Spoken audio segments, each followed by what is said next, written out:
The very word secrecy is repugnant in a free and open society. And we are, as a people, inherently and historically opposed to secret societies, to secret oaths, and to secret proceedings. We decided long ago that the dangers of excessive and unwarranted concealment far outweighed the dangers which are cited to justify it. There is little value in ensuring the survival of our nation if our traditions do not survive with it. And there is very grave danger that an announced need for increased security will be seized upon by those anxious to expand its meaning to the very limits of official censorship and concealment.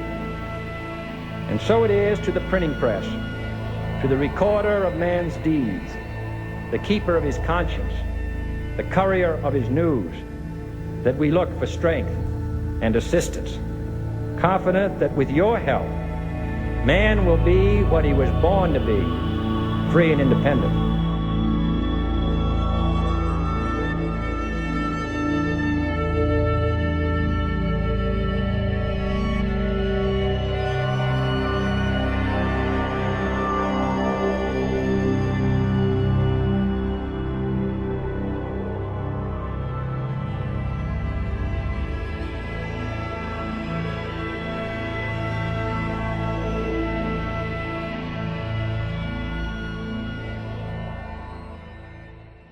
All right, to the people of the world. Now, you've seen my life's work on that energy technology. And like I said in this book in 1984 when I published it, this technology means absolutely nothing if the values of the human race doesn't change. That's what I wrote in this book in 1984. And I said to the people who mastered what I'd put in this book, it's you I speak to, that you take the rest of this information and teach it to the people of the world. Now, we don't have that time because a lot of things is happening around the world that's predicted in the Bibles of the world. Now, what's important is to look at how God spoke through a man way down in Australia less than a year ago, Coachella, and you heard his comments which came from God. And there's not a man and there's not a woman who's taught me anything that I'm going to talk to you about. God has raised me and He's taught me for the people of the earth. Now, what I'm fixing to talk to the people of the earth about now is for all people on earth. I don't want y'all to listen carefully to what I have to say to you. It's not for me, it's for you. I got out of college, I got out of the service 3 months early to go to college. You saw on one of that videos where I stood on the mountain in Puerto Rico making a vow that I was going to do something good for humanity. I was so upset by what I saw. I had quit believing in God when I was there, and I didn't believe in God again until 1984 through some miracles that God did for me. I didn't believe in nothing but me. Now, it made me work hard because I didn't think nobody was there but me to work hard for humanity. That's why I worked so hard. But I went to college thinking I'm going to be impressed. I'm going to meet intelligent people. I'm going to be very impressed when I talk with these people. Now, I'm majoring in economics and accounting, and I get in my economics class, and I read fast, very fast. Now, I turn them pages quick, and as I took all these graphs and put them in my mind, now the graphs I show you now that's in this book gives people hope and slaps them down with misery. Gives them hope and slaps them down with misery. Gives them hope and slaps them down with misery. Gives them hope and slaps them down with misery. Every 5 to 15 years like clockwork. Now, what popped in my mind as a young man was I don't belong here. I don't know these people. Because there wasn't nobody using their mind but me, because I could see it like lightning. It was not based on supply and demand. It was based off of fear and greed. And I stood up in my class fixing to walk out and told my teacher, I said, what you're teaching is a lie. It's not based on supply and demand. It's based on fear and greed, and these graphs show it. Look at the graphs. It shows you. Gives people hope and slaps them down with misery. Gives them hope and slaps them down with misery. And you can see what's happening when it starts rising. All the prices are rising. People are selling products, so they get greedy. Greed. That's what makes it rise. It starts in inflation. That's interesting. In the South, because of hurricanes, we've passed laws that at that time, if people raise gas prices or food prices, they will be penalized financially, terribly, to keep people from doing it. Now, what I'm saying is I saw this as an emergency at all times. This graph showed me there's an emergency for the human race at all times. You submitted to voluntary slavery. It's what the people of the world has done to the power brokers of the world, who you submitted to this. Now let me show you what will happen. If you fix all prices, fix them. I don't care where you fix it at. You could fix it at today's prices. Just stop it. Nobody can raise the price of anything. And you don't have any reason to raise the price of anything except on the basis of pure greed. Now, two things that God Almighty hates is fear and greed. And that's what the Western world bases its economic condition on. Now, if you fix all prices, to show you how simple this is, if I'm selling 100 products a day, and whatever profit I'm making off of that, and all of a sudden you give me an order for 10,000 more of those products. Now, it should be obvious to you, I have increased my profit margin by that 10,000 times of what I've been making. I don't have any reason to raise the price of this product except pure greed. Pure greed. That should not be allowed, because the economic collapse of the world today, happening around the earth, banks are failing, jobs are being lost. Over 3 million people have lost their job in America in the last 6 months.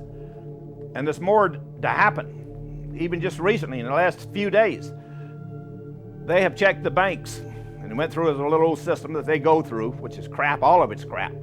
I knew this back when I was fixing to walk out of my class. In fact, when I stood up in my class and told my teacher, who was Mr. Cooper, this is a lie. It's not based off of supply and demand. It's based off of fear and greed. He didn't miss a beat. He said, Joseph, why don't you get up and teach the class? And I said, okay, I will. I thought he was being smart at first, and I went up there and started teaching and got everybody in the class stirred up. I looked in the back of the room as I was talking, and I got the shock of my life in that Mr. Cooper was smiling at me. And it immediately hit me. There stands a great man. I knew that he would get fired if he said this, but he could allow me, a student, to say it. And that's what he would do. Every time the class got bored, he'd ask me, Joseph, you want to get up and teach the class? And I knew why he was doing it. People they don't pay attention.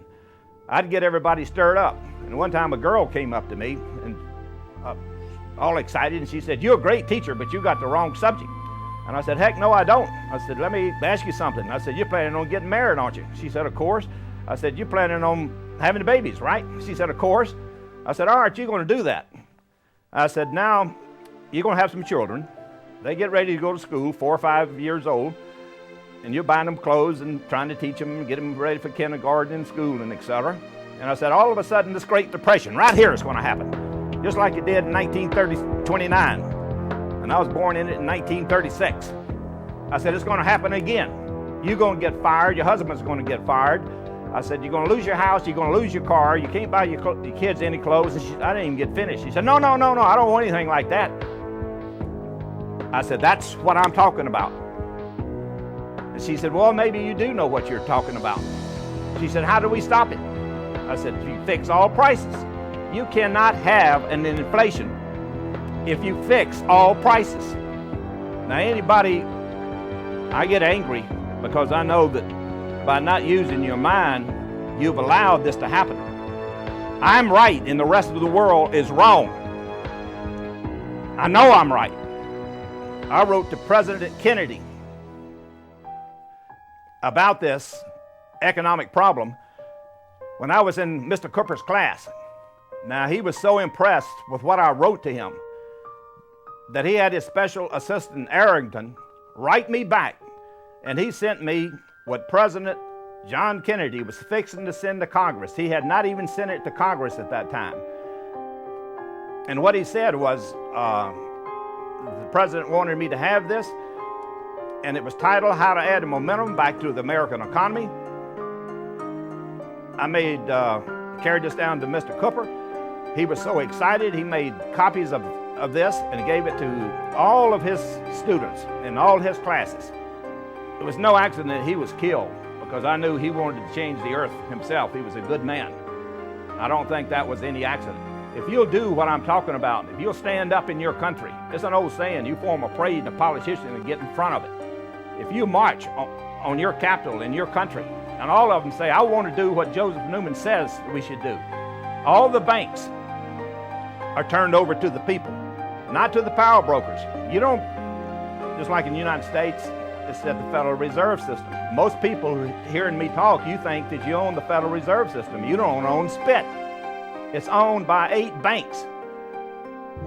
And just like these people had told me, I got a call way back in the 80s from a woman, said she represented a group of people from Europe to America so powerful they could buy any government. And they told me to tell, for her to tell me that if I didn't sell this technology to them, if I went to any patent office in the world, I'd be shot going up the doorsteps, and it put a rage in me. I told her to tell them, I said, go to hell. And she said, they won't understand that. They want to understand somebody who has a death wish. I said, no, I don't have a death wish, but I got a challenge for those men. And she said, what? I said, tell them to look in the mirror in the morning, look in their own eyes and ask themselves a simple question. Do they have anything they'd give their life for? And if they can't say yes, tell them I said they don't have the life that a woman does who will give her life for her child. And she surprised me. She said, Mr. Newman, I respect you. She said, I don't know how those men will respond to you. God has kept me alive, just like Coachella was told by God. God has kept me alive. This economics I started on before I ever started on this energy invention. I stated when I wrote it in this book, the technology means nothing if the values of the human race don't change.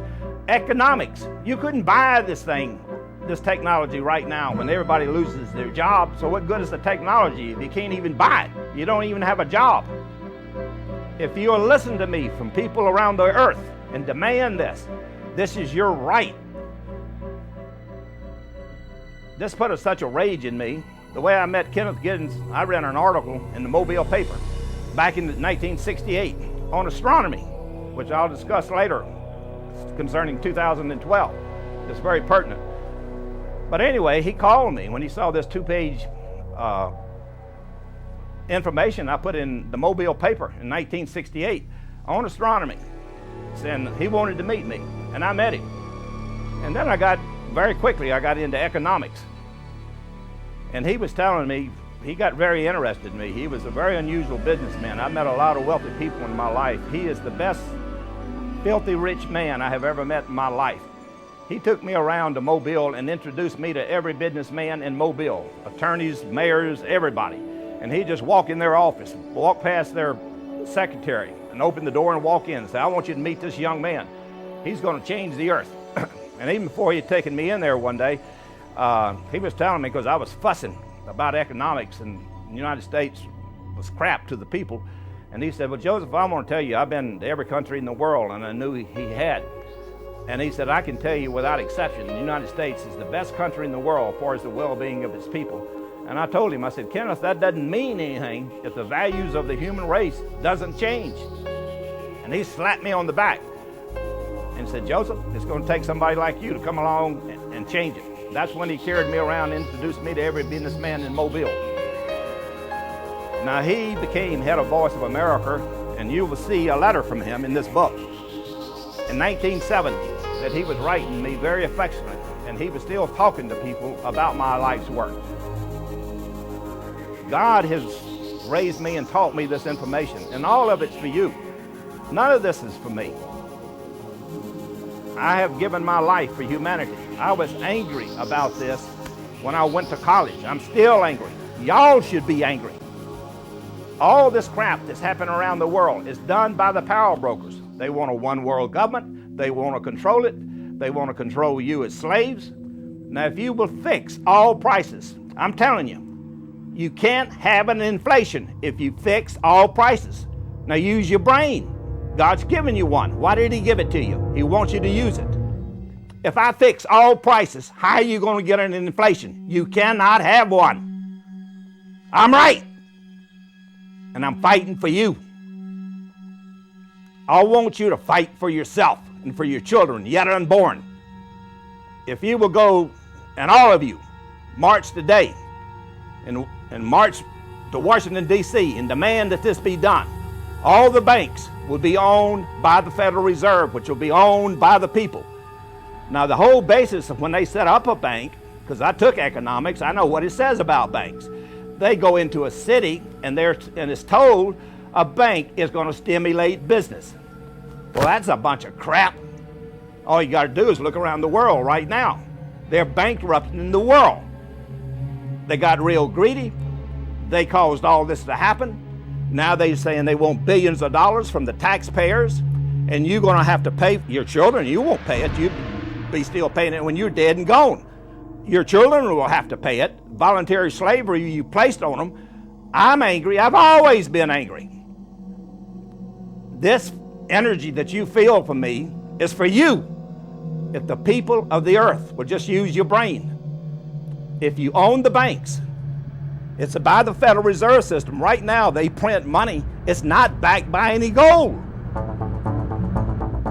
It's just paper. Printed, printed, printed, printed, printed, printed. There's nothing wrong with that so long as just one person prints it in a country. Nobody else can print it because it belongs to all the people. It's to stimulate all the people. The banks are owned by you, the people. So if I'm a businessman, I come there to start a company.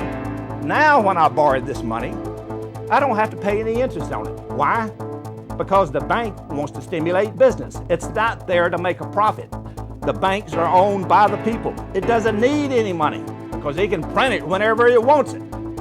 Now all the prices are fixed, so you can't start an inflation by doing this. It's impossible.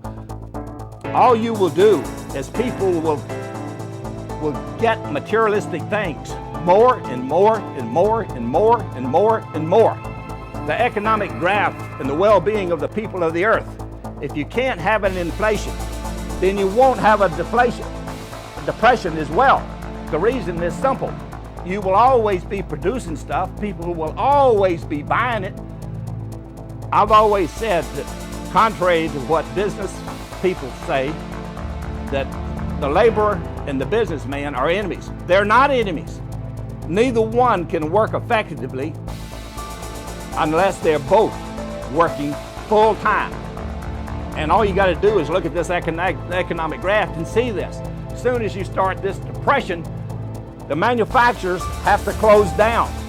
The guy who owns the company is going bankrupt because he can't sell anything. People cannot buy it. This is simple. That's why I used to think as a young man, this is what I used to say. I want to go over all the earth and steal all the kids, 5 years old, black, white, green, purple, yellow, any color. All the young kids, 5 years old and down, not the older people, they in a box and they want to stay in that box of slavery. I want to take the 5-year-old kids that's still using their mind, this curiosity. You put a little old kid in a little baby crib. First thing he wants to do is get out of it. It don't take him 5 minutes to figure out, or her 5 minutes to figure out what's in that crib, and they want out. People are not that way once they get in a teaching system and become a parent. They'll stay in that box forever. That's why I said I had to go to another planet, take all the kids, teach them what I know, and the world would be a beautiful place. And I knew I was right. You can feel the energy. I'm 72 years young. I'm still fussing for you. Now is the time for you to stand up. Get behind this technology that's yours. Get behind this economics that I'm talking about. I'm talking about the well-being of you and your children. Not only that, the other thing that we will do, right now at the end of the year, everybody has to pay taxes. Business people have to pay taxes. If you're a businessman, listen to me. Now, how would you like to have to pay no taxes? None. And in fact, what I'm going to do for people being productive and people working, as many people as work, all the workers, at the end of the year, you should give them 30% of their gross that they made all year. A bonus.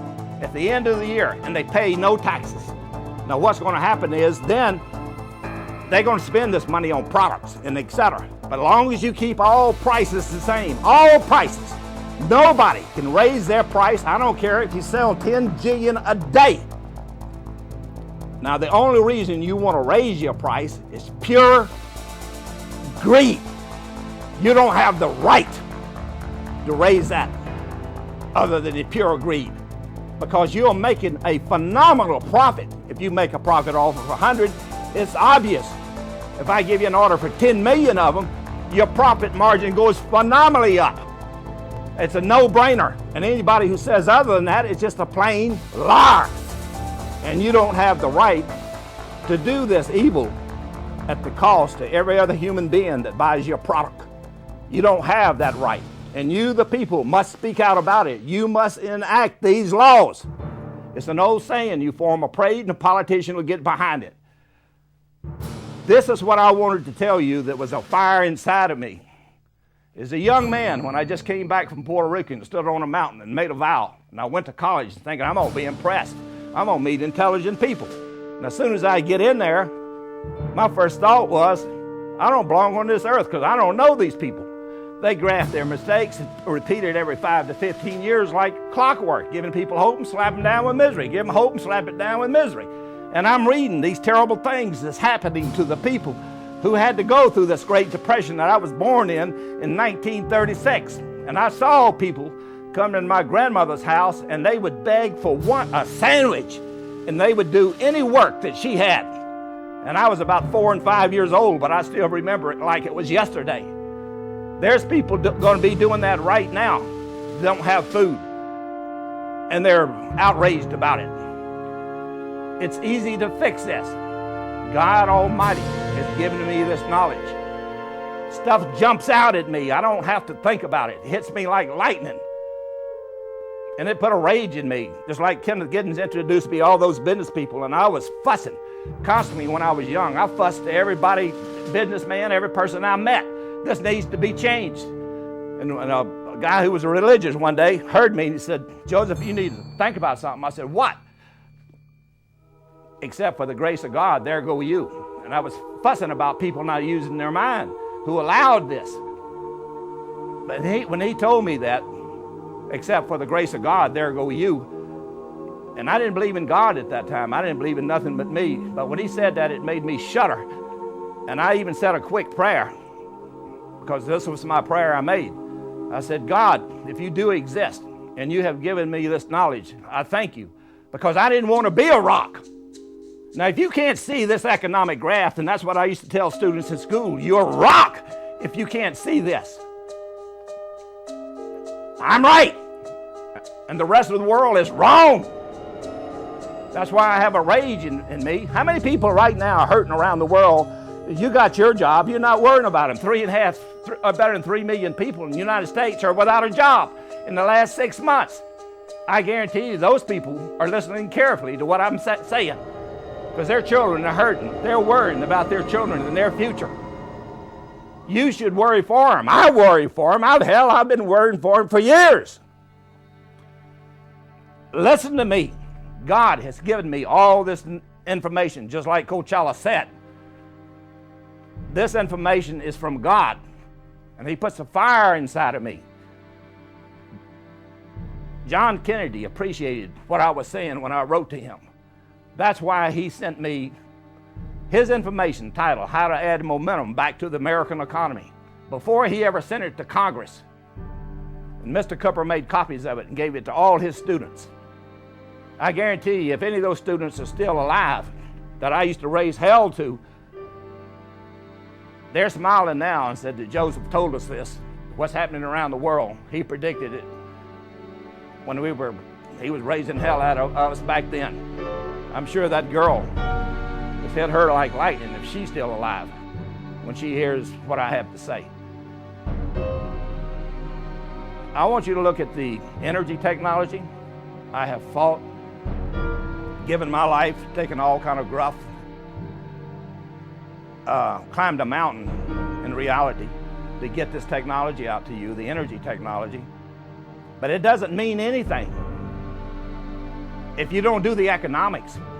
Because if everybody in the world loses their job, I don't care how many of them I produce, you can't buy it because you ain't got no money. Now, if everybody listens to what I'm talking about, you will be able to buy anything that you want to ever buy. You'll be able to buy it. Imagine at the end of the year, instead of you paying money, taxes to the power brokers of the world, we're going to give you money for working. It's a bonus for working. Where does it come from? It's printed on paper. It's immaterial about the paper. That's immaterial. What you want is a control system that will stimulate business. So somebody must control the money. One person. But it's not one person, it's all the people of the world. Now, the one person who's running the press or the presses, who's in charge of that, works for the people. They don't do the job right, they get fired and you put somebody else there. But the people own all of it. And if you did, this economic graph will always go up. I'm right about the technology. I'm converting mass into energy on a 100% conversion process. And it's done. Big Eureka proves it. Runs off of a 9-volt transistor battery. I have a letter from the battery company says that little old battery, even a toy, is a high drain device. Yet it'll turn a 7,500 pound machine. And the world didn't do anything. God gave me $10 million worth of publicity on it in the 80s. I want you to think about it, and I say it from my heart to you. I raised hell about economics years before I started on the energy invention. I got run out of the service coming back from Puerto Rico and went to the college on GI Bill. And this hit me like lightning. And I raised Cain over and over and over to every businessman and every person I met. And that's why I put it in the book in 1984 when I put this book in there. And I clarified it. This energy technology means nothing if you don't change the values of the human race. And the values is you must use the phenomenal gift that God gave to every human being, and that's a brain. Now, God made everything easy for me. I was in an orphanage home when I made 11th grade reading comprehension, and I was in the 2nd grade. All of this stuff, medicine, physics, chemistry, astronomy, electrical engineering, God has taught me. There ain't a man and there ain't a woman who taught me. Mr. Cupper used to have me get up and teach the class because what I said wasn't in the books. That's why he'd have me stand up and say it. And if he was alive today, I know he'd be smiling and said, y'all should listen to everything that Joseph Newman is saying. And he taught economics, and he was very, very depressed that prior to me, his students never paid attention to him. And he knew that it had cost them. And it's costing y'all now. This is very important. You think the energy invention is important? That ain't nothing. You've submitted to voluntary slavery. Listen to me. My life should prove to you, I don't fight for me. I fight for you, the people of the earth. I have lived that vow that I made as a young man standing on a mountain in Puerto Rico. Not for me, for the people of the earth. It's what my life's about. I want every people now to form a group of people. I'll meet with any group of people that wants to meet with me. I will endorse what you're doing. March on Washington, D.C. Every other people in every country in the world, march on your capital, demanding that the banking system belongs to you, not to the power brokers. All the money you got, none of it's backed by gold. In none of the countries is it backed by gold now. It's printed. And what's ironic is the power brokers make you print it. You do all the work. You do all that, and then you give it to them. Then they loan it back to you and charge you interest on it. Now, if that ain't crazy, I don't know what is. And anybody who can't see that, I'm sorry, you're not using the brain God has given you. I'm right and the rest of the world is wrong. I'm going to close this down because I got other stuff to say to you. But I hope you recognize that all that I've said, just like Coachella was told by God, and he said it to y'all, and he was glad for me to use his quote. because he knew it came from God. God has taught me. All this information God has given me, just like God said. He gave it to me. He made me see all this easy. For you, the people of the world, I hope you're moved by it, and I hope you listen to what else I have to say to you, that all people of the world have been looking for information. And this next is even more important than this. Be sure and look at it. Thank you all for looking at this.